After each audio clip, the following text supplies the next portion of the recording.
bem? Gente, que da hora, microfone, tá, aquela coisa. Nada a ver. Irmãos, que alegria, que alegria. Hoje a gente vai falar de um tema muito de boa.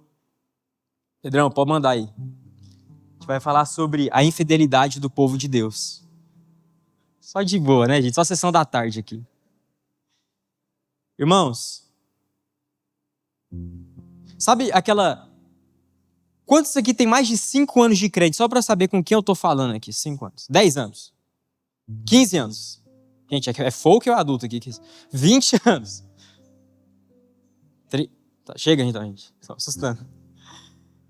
Cara, 20 anos de crente. 5 anos de crente. E sabe qual que é a nossa meta às vezes? É falar assim, mano, hoje meu dia foi muito top, eu falei muito com Jesus. O que você fez? Eu li 3 capítulos da Bíblia. Peraí. O nosso relacionamento com Jesus está sendo baseado nisso? A nossa caminhada ano após ano é baseada nessa métrica? No cheque do plano de leitura? Sabe, esse tema, ele não é para te desanimar, não. Na verdade, ele é uma constatação de um fato. Nós não amamos o Senhor quanto dizemos que amamos. Nós não amamos. Sabe aquela coisa assim? 1º de abril é o Dia Mundial da Mentira, né? Na verdade, devia ser dia 31 de dezembro. Porque nesse ano eu vou fazer não sei o quê. Esse ano eu vou para academia e vou pegar o plano Power Black iPhone 15 Pro Max Herbalife. Vou fazer isso. Eu vou pegar esse plano já. 2 anos de academia paga. Sabe nem se vai estar vivo semana que vem, mas pegou 2 anos já. E aí eu vou me dedicar. Aí eu vou fazer isso. Não, hoje eu vou ler... Esse ano eu vou ler a Bíblia 10 vezes esse ano. Eu vou participar de 13 conferências. Mas sabe quem que denuncia a nossa falta de inconstância? Não é o púlpito, não é o pregador hoje. É o próprio Deus. Deus não se surpreende com a nossa performance, muito menos com a nossa infidelidade. Saber que às vezes somos inconstantes não nos leva num lugar de desanimar, mas leva a um fato de sobriedade. Sabe aquela pessoa que está sóbria? Não. Você não é nem o super-homem nem a Mulher Maravilha gospel. Você apenas é. E isso é desanimador, porque pensa você, estando casado, estando namorando, e você permanecer no relacionamento com alguém que é infiel. Agora pensa, quantos aqui querem que Jesus está na sala? Amém. Então se Jesus está na sala, o nosso amém que sai da nossa boca não é testemunha para o nosso irmão, é testemunha contra nós mesmos. Então deixa eu te falar, meu irmão, hoje é tempo de transformação. Hoje é dia de renovo. Porque se Jesus está na sala, Ele está sondando tanto o meu quanto o seu coração. Quanto o nosso coração. Porque se Jesus anda aqui, Ele começa falando. Enquanto a palavra vai sendo ministrada, você vai vendo. Nossa, Jesus, é verdade, eu sou falho. Pai, eu caio. Senhor, eu sou inconstante. Eu não amo o Senhor quanto digo amar. Só que a gente vai ver isso agora numa perspectiva passada. A gente vai olhar para o povo de Israel. Nós temos uma tendência, às vezes, de olhar para a história do povo de Israel e falar, nossa, olha como esse povo era rebelde. Varão, você não olha no espelho, não? Cara, nós lemos a Bíblia, às vezes, de cima para baixo, ao invés de baixo para cima. Nós imputamos na palavra de Deus uma arrogância de dizer, olha como é que Jeremias falhou, olha como Isaías foi incrédulo. E nós nunca paramos para pensar, eu sou assim. Vocês acham o povo de Israel rebelde de sair do Egito e falar, Senhor, o Senhor nos tirou do Egito para passar fome? E nós que às vezes, só porque damos um passinho de fé, falamos assim, Senhor, cadê a promessa? A retrato do povo de Israel é o nosso retrato. É a nossa foto tirada há milhares de anos atrás. Só que a gente vai ler isso a partir de Jeremias capítulo 2. Abra sua Bíblia. Enquanto você vai abrindo, eu vou te dar só um panorama. Jeremias era profeta em Israel. Ele começou a profetizar no tempo do rei Josias. Rei Josias era um rei fiel do reino de Judá. E ele foi até o reinado do rei Zedequias. O povo de Israel naquela época estava sendo oprimido pelo Império Babilônico, que estava dominando todo o mundo conhecido daquela época. Então a ameaça de que viria uma ameaça para o povo de Deus era clara. Por que viria essa ameaça? Porque o Senhor, ele falou o seguinte: Israel, vocês vão para a terra de Canaã, vocês vão para a terra onde eu vou te dar, e a terra que eu vou te dar, ela vai emanar leite e mel. E aí vocês vão produzir, vocês vão indo. E aí, para o nosso caso, a gente vai estudar, a gente vai ganhar um emprego, a gente vai procurar uma promoção, vai correr atrás das coisas. Só que aí Deus falou uma coisa só: Israel, tenha cuidado para que quando você chegue na terra, você não perca uma coisa, você não perca o temor ao Senhor. E o povo, ele não ouviu o Senhor. E os anos foram se passando. E o Senhor, então, deu a disciplina. Em Jeremias capítulo 2, então, quem fala é Deus através da boca do profeta. Ele diz assim: a palavra do Senhor veio a mim, vá proclamar aos ouvidos de Jerusalém. Eu me lembro da sua fidelidade. Quando você era jovem, como noiva, você me amava e me seguia pelo deserto, por uma terra não semeada. Israel, meu povo, era santo para o Senhor. Os primeiros frutos da colheita, todos os que o devoravam eram considerados culpados, e a desgraça os alcançava, declara o Senhor. Toda vez que vamos falar de Israel, imagine você no texto. Ouça a palavra do Senhor, a comunidade de Jacó, todos os clãs da comunidade de Israel. Assim diz o Senhor: que falta os seus antepassados encontraram em mim, para que me deixassem e se afastassem de mim. Eles seguiram ídolos sem valor, tornando-se eles próprios sem valor. Eles não perguntaram onde está o Senhor, que nos trouxe do Egito e nos conduziu pelo deserto, por uma terra árida. Essa é a nossa história. Essa é a nossa rotina.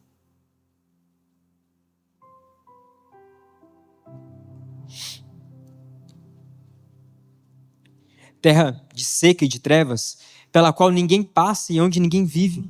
Eu trouxe vocês, diz o Senhor, a uma terra fértil, para que comessem dos seus frutos e dos seus bons produtos. Entretanto, vocês contaminaram a minha terra, tornaram a minha herança repugnante. Os sacerdotes não perguntavam pelo Senhor, os intérpretes da lei não me conheciam e os líderes do povo se rebelaram contra mim.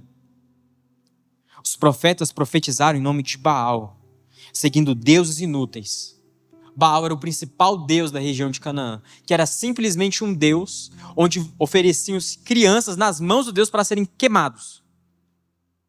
E o povo trocou o Redentor de Israel por Baal.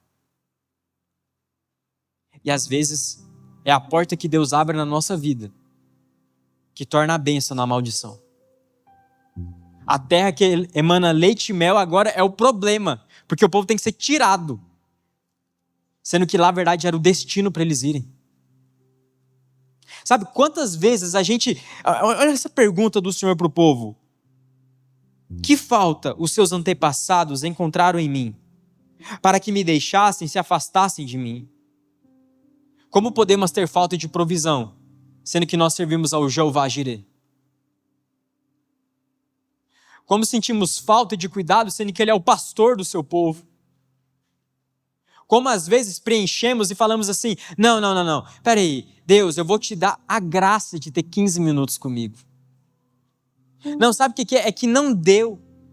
E você percebe que eu estou falando aqui que não é de uma rotina de fazer ou não fazer, eu estou falando de valorizar a presença de Deus. Que falta sentimos de cura quando a gente serve o Jeová Rafá, que falta a gente sente de proteção quando a gente serve o Jeová de Sebaote, que é o Senhor dos Exércitos. Que falta a gente pôde achar em Deus, que servindo o grande Deus forte, o El Gibor, que falta a gente consegue encontrar em alguém que é onipotente, onipresente e onisciente. Que falta nos leva a parar de orar e às vezes se procurar conselho primeiramente com um amigo, ao invés de orar a Deus. E quem está fazendo essa denúncia, mais uma vez, não sou eu. Não leva o pessoal, não precisa me bater depois que eu descer daqui. Essa denúncia é para nós, é para nossa inconstância. Continuando, Senhor, verso 9. Por isso, eu ainda faço denúncias contra vocês, diz o Senhor, e farei denúncias contra os seus descendentes. Atravessem o mar até o litoral de Chipre e vejam. Mandem observadores a Quedar, reparem de perto e vejam se alguma vez aconteceu algo assim. 2 pontos. Alguma nação já trocou os seus deuses, e eles nem sequer são deuses, mas o meu povo trocou a glória por deuses inúteis.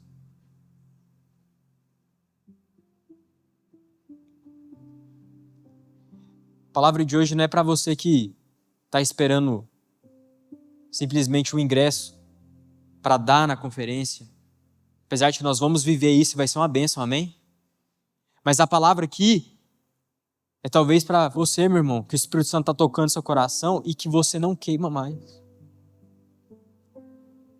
O povo seguia deuses falsos e eles nem eram deuses e trocaram um Deus verdadeiro. E vamos só elencar aqui que eles trocaram. Eles trocaram o Deus que tirou eles de 4 séculos de escravidão para passarem pelo Mar Vermelho e verem os egípcios sendo engolidos pelo mar. Eles trocaram Deus que fizeram cair maná do céu, que fez sair água da rocha. Eles trocaram esse Deus. Eles trocaram Deus que guiava eles com a nuvem e que protegesse com a coluna de fogo. E hoje a gente troca por tão menos. E sabe, a idolatria ela é sutil. Não é que eu não ame a Deus, é que eu estou ocupado demais. João, sabe o que é? Não é que não dá para ir no... É porque sabe o que foi, meu irmão? É que eu estou passando por um processo. Que processo é esse que você passa longe de Deus? Que bênção é essa que você tem e que eu tenho, que nos fazem flertar com os deuses em volta de Canaã e de seguir coisas que foram feitas por mãos de humanos, ao invés do Deus Todo-Poderoso. Verso 12. Espantem-se diante disso, ó céus. Fiquem horrorizados e abismados, diz o Senhor. O meu povo cometeu 2 crimes. Eles me abandonaram, a mim, a fonte de água viva, e cavaram as suas próprias cisternas rachadas que não retêm água. Acaso Israel, o meu povo, é escravo? Escravo de nascimento? Porque foi então que se tornou presa de leões que rugem e urram contra ele. Arrasaram a sua terra, queimaram as suas cidades e as deixaram desabitadas. Até mesmo os homens de Mênfis e de Táfnis raparam a sua cabeça. Não foi você mesmo responsável pelo que lhe aconteceu abandonar o Senhor, o seu Deus? Agora, porque você vai ao Egito beber água do Nilo, e porque você vai à Síria beber água do Eufrates, o seu crime a castigará, a sua rebelião a repreenderá. Compreenda e veja. Como é mau e amargo abandonar o Senhor, o seu Deus, e não ter temor de mim. Quem entende agora que essa história é a nossa história? A história do povo de Israel é a nossa história. É a história de talvez homens e mulheres que são quebrados, que constroem prédios rachados e que esperam ter o sustento e o alívio naquilo que o mundo consegue te dar de material. E às vezes quantas vezes aqui, você já tem gente que, pelo que eu entendi, a média de idade de crente que é de 65 anos, no mínimo, a gente convertido. Sempre tem gente de 25 aqui. Às vezes você está vivendo as orações que um garoto ou que uma garota fez quando era criança. Ô Jesus, me dá um namoro. Ô Senhor, me dá uma promoção. E aí Jesus te dá. Jesus restaura a sua família. Jesus restaura o seu vínculo. Só que às vezes Jesus te dá e você fica sem ele. E aí eu te pergunto, será que vale a pena ter as coisas, mas não ter o Senhor consigo? Como eu disse, uma palavra hoje é boa. Porque apesar de o Senhor conhecer nossa infidelidade, se dependesse do nosso amor, nós estaríamos arrasados. Porque o evangelho não é o quanto você talvez pode amar a Deus, mas é o quanto Deus te ama, apesar de você não conseguir amar a Deus o quanto Ele deve. O evangelho é um tapa na cara dos deuses ao redor da nossa era, que diz que, você tem que fazer alguma coisa para chegar até Deus. Não, é o que Deus fez para chegar até você. É o que Deus fez para chegar até mim. E é por isso que não tem diferença, talvez, desse ponto do lado de cá para ir, porque todos nós carecemos da glória do Senhor. Todos nós carecemos que o Senhor venha e puxe e tire você da lama e fala: filho, você não foi feito para cá, vem para cá.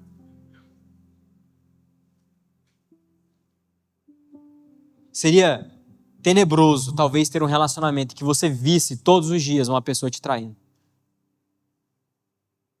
Quando nós pecamos, quando nós escolhemos o pecado, nós estamos dizendo para Jesus que está nos assistindo: eu escolho ser feliz longe de você. Eu escolho o sexo, eu escolho a pornografia, eu escolho a desonestidade, eu escolho a mentira. E o Senhor vai ver, sentado. Trocamos a glória de Deus. O Senhor que faz a denúncia. Não é Jeremias, é o Senhor que usa Jeremias.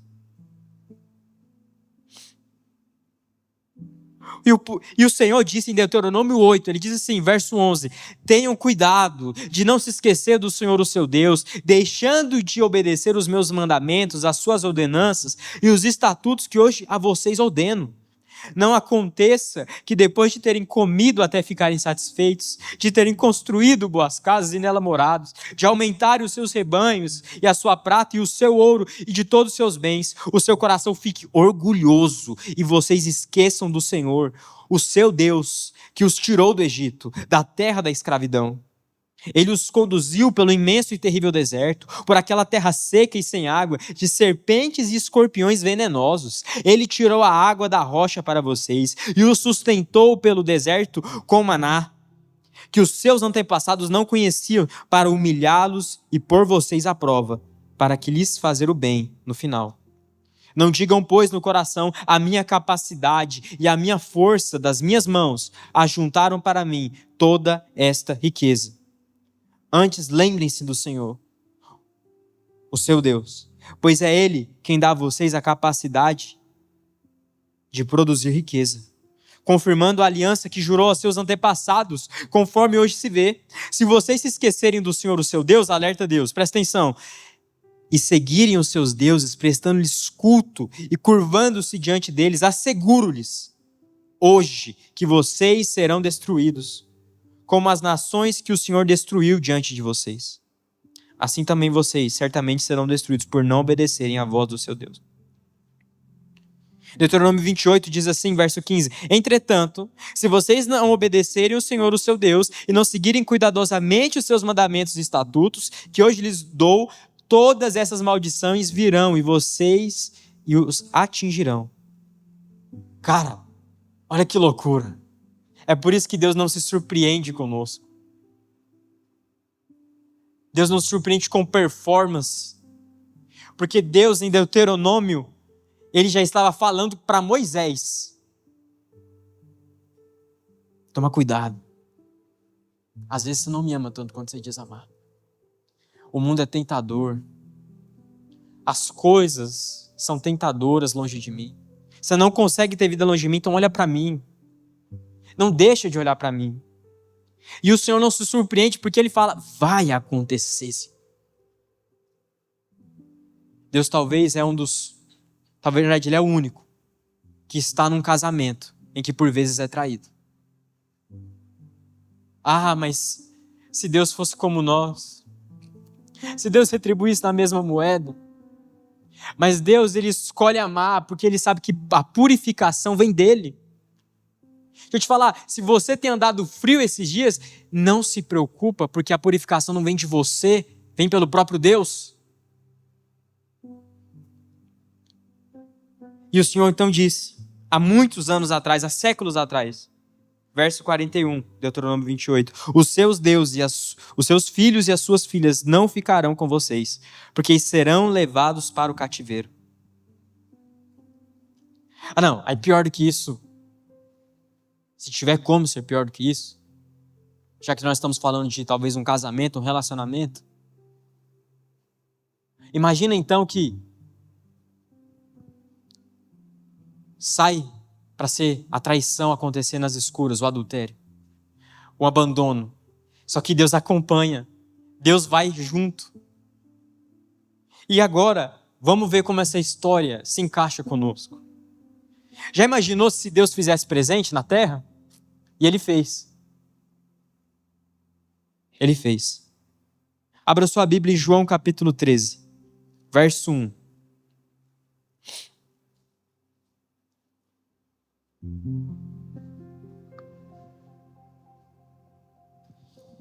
Jesus lava os pés dos discípulos. Um pouco antes da festa da Páscoa, sabendo Jesus que havia chegado o tempo em que deixaria este mundo e iria para o Pai, tendo amado os seus que estavam no mundo, amou-os até o fim. Estava sendo servido o jantar e o diabo já havia induzido Judas Iscariotes, filho de Simão, a trair Jesus. Jesus sabia que o Pai havia colocado todas as coisas debaixo do seu poder e que viera de Deus e estava voltando para Deus. Assim, levantando-se da mesa, tirou sua capa e a colocou a toalha em volta da cintura. Depois disso, derramou água numa bacia e começou a lavar os pés dos seus discípulos, enxugando-os com a toalha que estava em sua cintura. Deixa eu te falar, isso aqui a gente já leu quantas vezes, mas vamos pensar aqui. Quem estava sentado na mesa? Estava sentado quem teve uma pesca milagrosa e foi chamado. Estava sentado quem andou sobre as águas. Estava sentado quem viu o monte da transfiguração. Quem viu pães e peixes serem multiplicados é quem estava sentado na mesa. Estava sentado na mesa quem viu a revelação do Filho de Deus. Mas estava sentado na mesa a mesma pessoa que andou sobre as águas e decidiu se afundar, porque olhou para as coisas ao redor. A mesa do Senhor é a mesa onde todos nós, ao olharmos para Jesus, reconhecemos que nós não conseguimos amá-lo da mesma forma. Nós somos rachados sem Ele. A mesma pessoa que teve a revelação, tu és Cristo, o Filho do Deus vivo, foi a mesma que foi repreendida depois. É a mesma que disse, Jesus, eu não te negarei. Ah, Jesus, você pode ir para a morte que eu vou com você. E negou. Agora pensa em Jesus, o Deus vivo, sentado na mesa. E a mesa do Senhor é diferente da nossa. A mesa do Senhor você vê os pés. O jantar está sendo servido.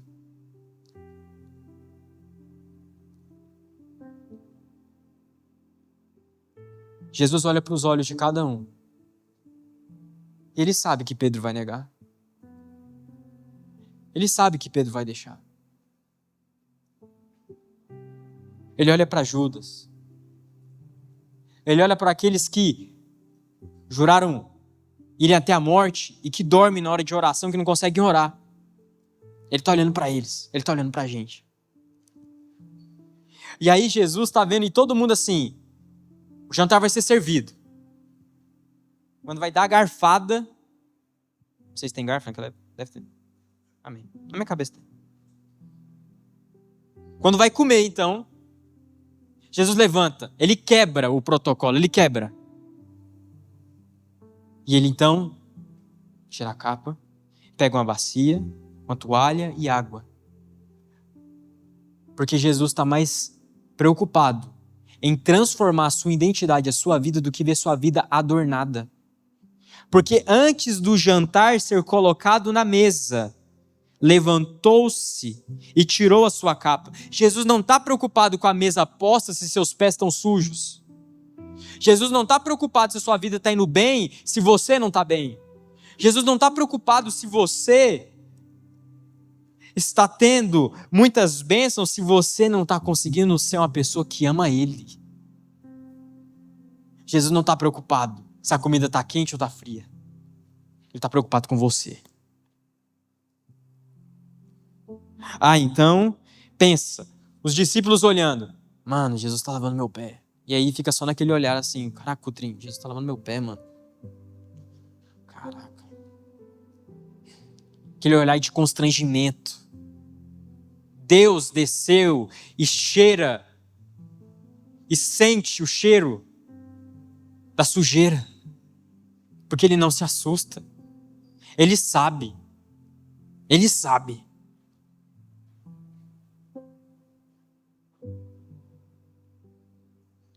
Quem já se banhou precisa apenas lavar os pés. Todo o seu corpo está limpo. Vocês estão limpos, mas nem todos. Pois ele sabia quem iria traí-lo e por isso disse que nem todos estavam limpos. Quando terminou de lavar os pés, Jesus tomou a vestir a capa e voltou ao seu lugar. Cara, quantas das vezes Deus nos dá tantas coisas, Deus nos entrega tantas bênçãos, mas tantas, que às vezes nós queremos impressionar Jesus com o quanto a gente consegue deixar uma mesa bonita. Jesus, olha aqui o prato que eu fiz, olha aqui o arroz que eu fiz sem queimar o alho. Filho, não é isso. Eu não me importo com isso. Eu sou o pão da vida, eu não preciso de comida. Eu não estou me importando com isso agora. Eu me importo é saber se você vai entender o que eu vou fazer com você. É se você vai entender que eu quero transformar sua identidade, a gente mudar o seu hábito.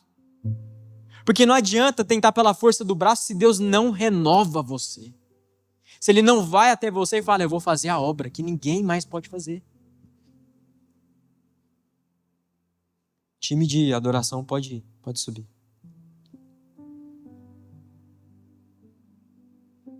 Às vezes esse é o lugar onde colocamos. Esse é o lugar onde às vezes nos relacionamos com Deus. É um povo que tenta às vezes mascarar aquilo que não está bem, para fingir que está bem, mas espera aí, como é que a gente tira isso? E tira essa atenção do próprio Deus, sendo que Ele está descendo aos pés. Jesus está vendo aquilo que ninguém quer mostrar. Todo o tênis de alguns é limpo na parte visível, mas o calçado sempre vai estar sujo. O pé sempre vai estar sujo. Jesus não está importando se o seu Nike, ele é o Offshore, Air Jordan, Kobe Bryant. Ele não está preocupado com isso. Ele está preocupado se por onde você anda, se por aquilo que você faz, você está de fato com o coração limpo.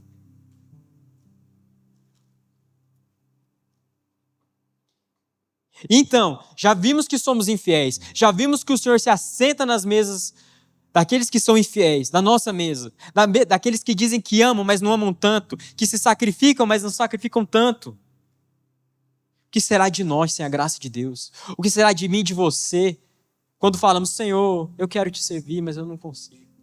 Senhor, eu quero, mas eu não tem como. Eu sou fraco, Senhor, eu tenho dependido do meu braço, eu não consigo caminhar. Às vezes você já está nesse lugar. E aí então que a beleza do Evangelho começa a se mostrar para a gente. Fica de pé onde você está.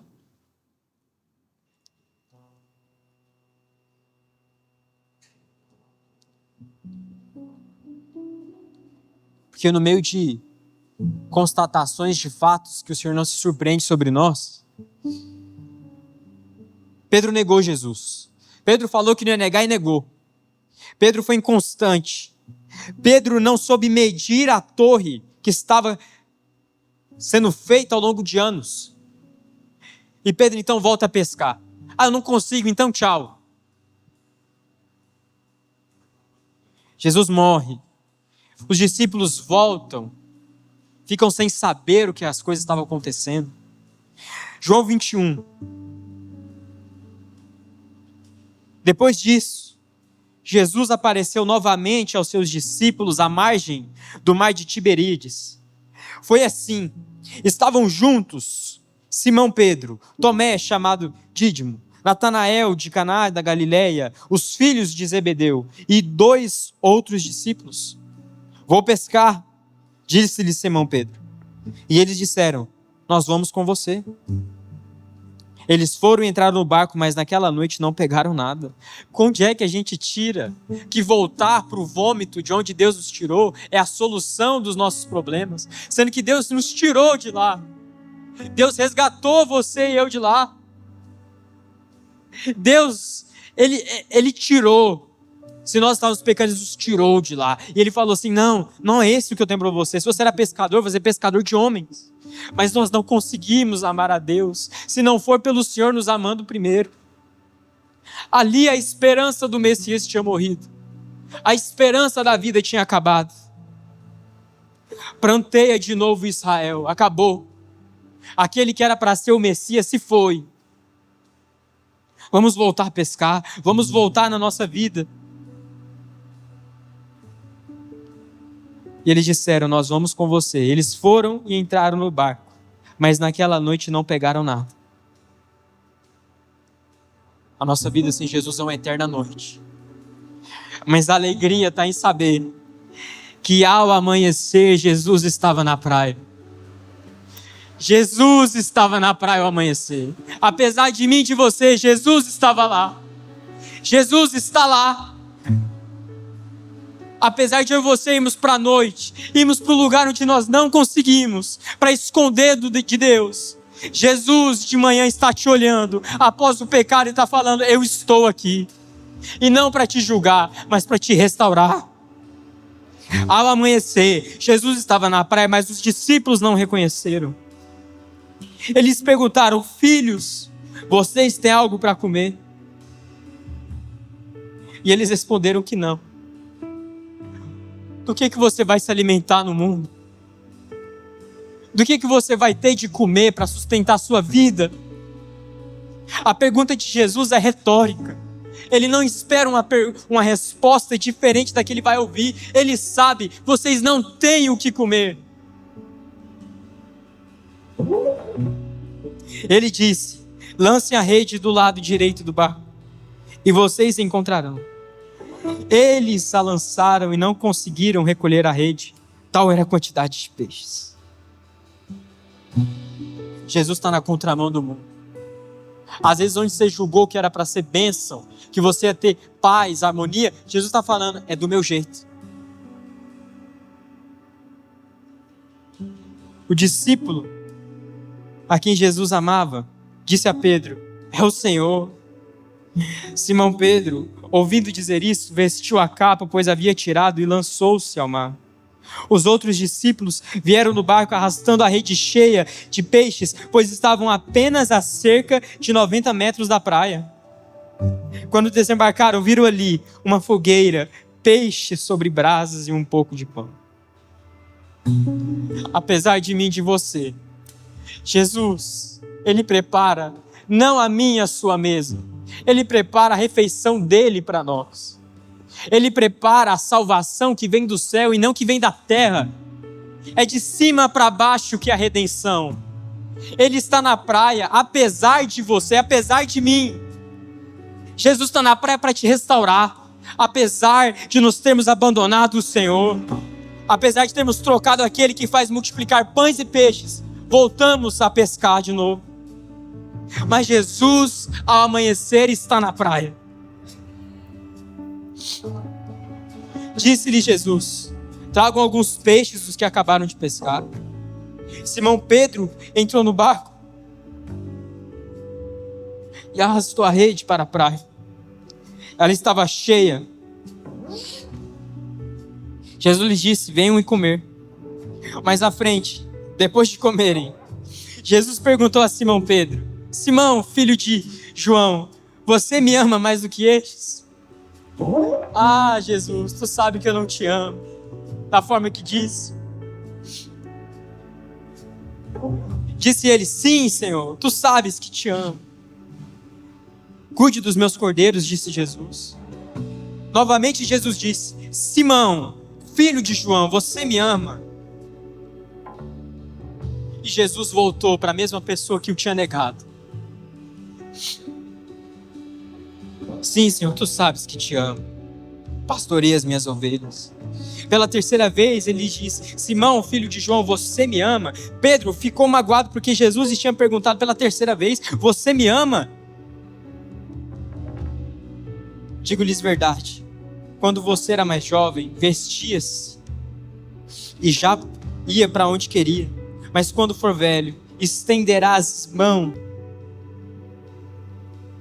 Hoje o convite para você, que às vezes não tem queimado tanto, que às vezes tem esperado estações mudarem, talvez tenha esperado eventos chegarem, de ter voltado para um lugar onde Deus te tirou, o convite é: vem para a praia. Não volta a pescar, vem para a praia, porque Jesus está na praia. Será que nós iríamos desejar o céu se o Senhor não estivesse lá? Porque o que torna o céu, o paraíso, é porque Jesus está lá. E para um pecador, saber que Jesus está na praia, esse é o lugar da redenção. Talvez não é voltar no templo para oferecer um sacrifício, mas é reconhecer: Senhor, eu não consigo. Jesus, eu não consigo, mas eu vou voltar para a praia. Porque se fôssemos nós, que fôssemos Deus, talvez nós deixaríamos Pedro morrendo. Nós estaremos morrendo, mas Jesus não. Jesus não deixa. Jesus resgata. Tem resgate para você hoje, meu irmão. Tem resgate para você que já amou, mas não ama tanto. Que já disse que não ia negar, mas negou. Que trocou a presença de Deus por um prato de lentilhas. E tem oportunidade para você hoje.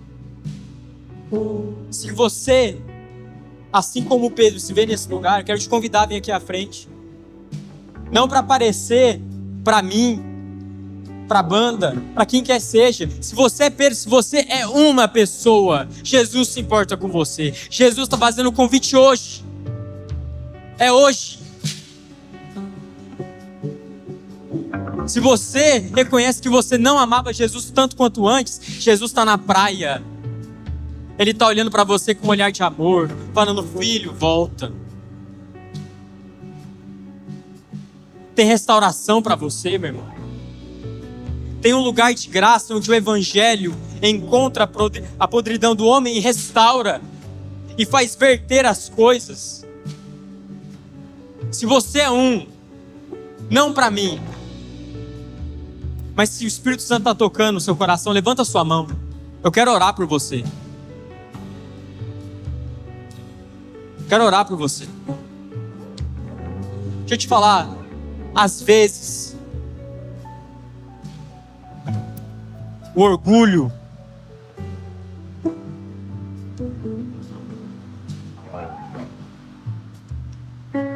às vezes aquela sensação de falar assim: nossa, Jesus está vendo meus pés manchados. Meu irmão, Jesus não se importa. Ele desce, ele vai lavar seus pés. Se você é uma dessas pessoas, deixa eu te falar, meu irmão, tem graça para você hoje. Tem graça para mim, tem graça para você, que talvez não amamos na medida que devemos.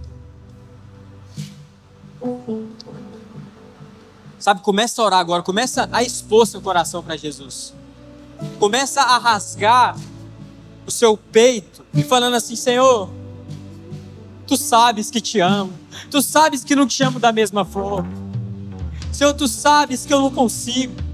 Tu sabe que eu voltaria a pescar, Jesus, se o Senhor morresse, se o Senhor não tivesse voltado para me buscar. Sabe, começa a rasgar seu coração. Não sou eu que estou te vendo. É Jesus que está conversando com você agora. É o Senhor que está descortinando o seu coração e te mostrando: tu é Pedro. Não volte a pescar peixe, sendo que Jesus te transformou em pescador de homens. Oh, Jesus. Jesus, nós precisamos da Tua graça. Nós precisamos da Tua presença, Senhor.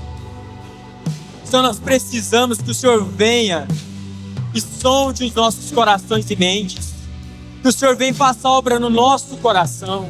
Não nos deixe, Senhor, enganados. Jesus, nos perdoa, Senhor. Nos perdoa por não ter conseguido amar o Senhor da medida que achávamos que conseguíamos, Jesus. Jesus, obrigado pelo resgate, Senhor.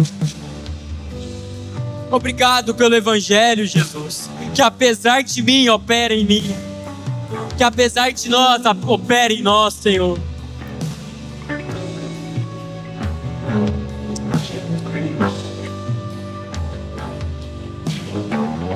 Obrigado pela Tua presença, Senhor.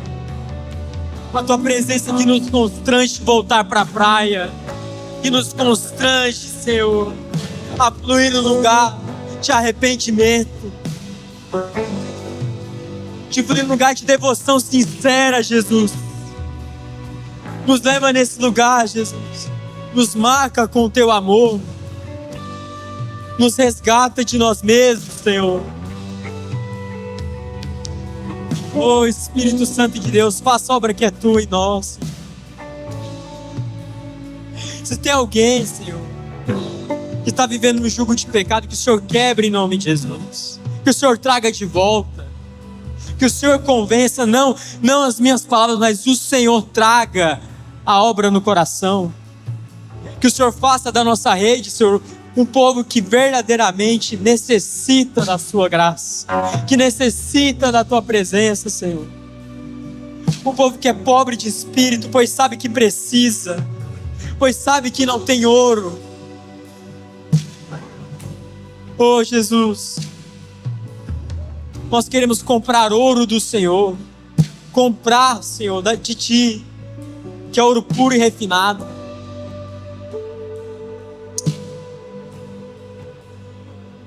Vamos louvar. Oh, Espírito Santo. Oh, Espírito Santo de Deus, faz a obra que é tua, Senhor.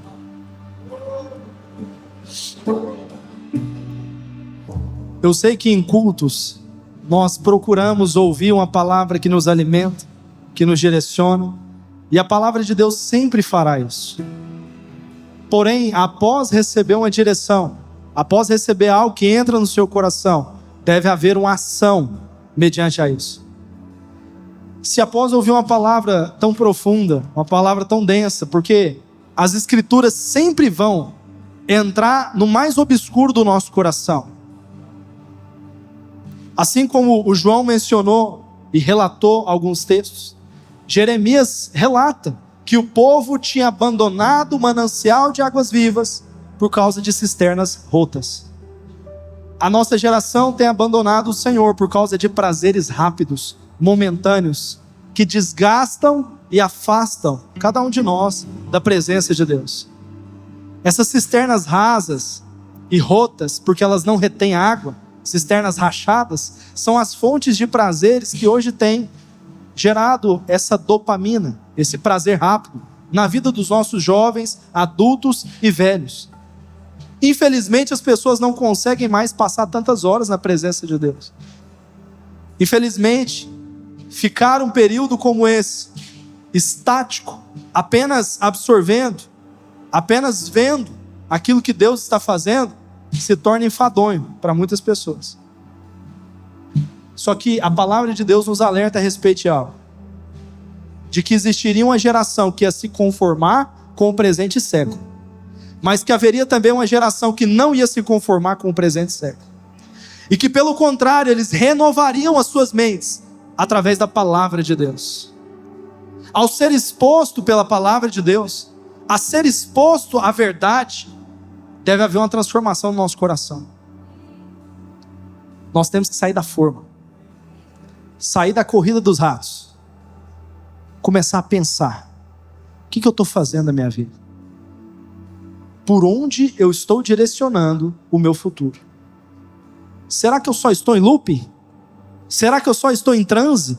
Será que eu só estou procurando válvulas de escape pelo estresse que eu passo diariamente? Será que isso aqui é mais um ponto da dopamina que eu tenho enfiado dentro da minha vida para me dar uma sensaçãozinha de prazer?